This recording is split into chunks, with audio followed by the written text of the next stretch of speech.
We proved that if p divided a, then p divided the product ab for any integer b. For example, 25 divides 100, and 25 divides 2 times 100, or 200. We also found that sometimes p could divide a product but not divide either factor. So 25 does divide 20 times 10, that's 200, but it doesn't divide 20, and it doesn't divide 10. But in our example, note that 25 is composite, but 5 is prime, and we see that while 5 does divide 20 times 10, 5 also divides 10. So could being prime have something to do with it? And a useful idea in number theory, the answer to could primes have something to do with it is almost always yes. Let's see if having a prime or composite divisor makes a difference. We'll collect some data. So we note that 3 divides 6 times 6, and 3 divides 6. Also, 3 divides 4 times 12, and 3 divides 12.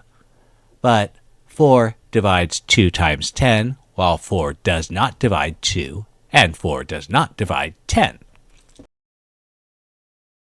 So it seems that being prime is important, but let's see if we can find a counterexample. Remember, if you don't find your mistakes, someone else will. So 5 is prime, so can we find 5 dividing a product where 5 doesn't divide either factor?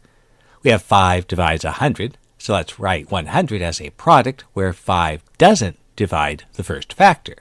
So 100 is 2 times 50, but 5 does divide 50.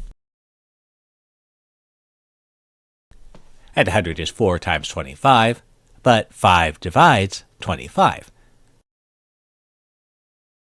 In contrast, 4 is composite, and 4 divides 100, but it's not too difficult to find a factorization of 100 where 4 divides neither factor. And while 4 doesn't divide 2, it's true that 2 divides 4. This observation might be useful later, so let's record it. Again, a useful idea when doing research, paper is cheap. At this point, we have enough evidence to suggest a conjecture. If a prime p divides a product, it must divide one of the factors. Put another way, prime factors can't be split. So let's claim as a theorem, let p be a prime and let a and b be integers. If p divides the product, then p divides a, or p divides b. There are several ways to prove this. We'll use a descent proof, this time. Suppose p divides the product, but p doesn't divide either factor. Since p doesn't divide a, then a divided by p is some quotient with remainder r, where the remainder is between 1 and p. Consequently, we can write a as pq plus r. Similarly, since p does not divide b, we can write b as ps plus t. And so we have the product ab equal to, and let's factor out of p. And since p divides ab, then p has to divide rt.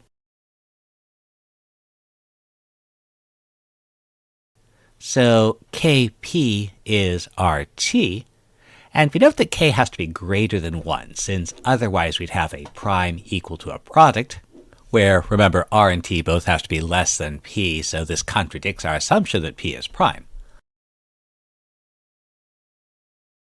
Also, since both r and t are less than p, this product has to be less than p squared, which means that k has to be less than p.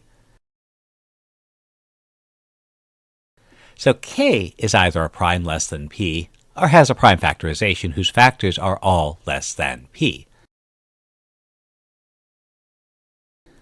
Likewise, rt will have a prime factorization, either because they're both prime, or they have prime factors, and again, since they're less than p, the prime factors must be less than p.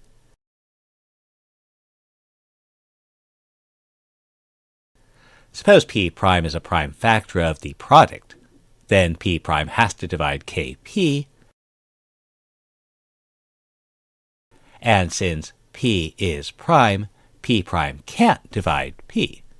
But it's possible that P prime divides K. In that case, K is K prime P prime, and we can remove the factor of P prime from both sides.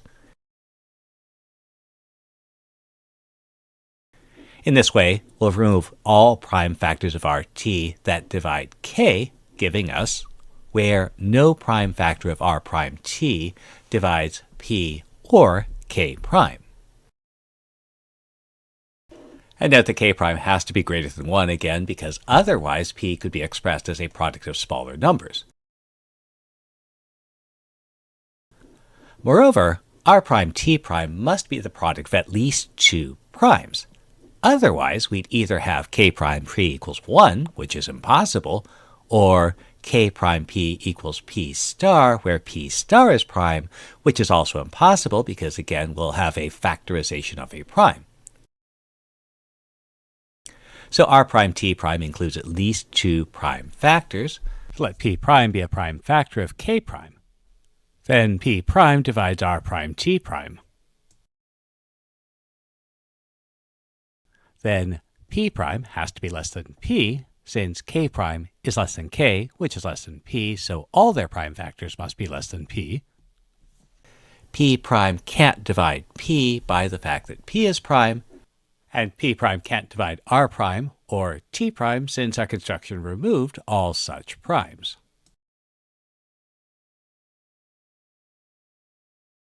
Putting everything together, if there's a prime that divides a product, then there's a smaller prime that divides a product.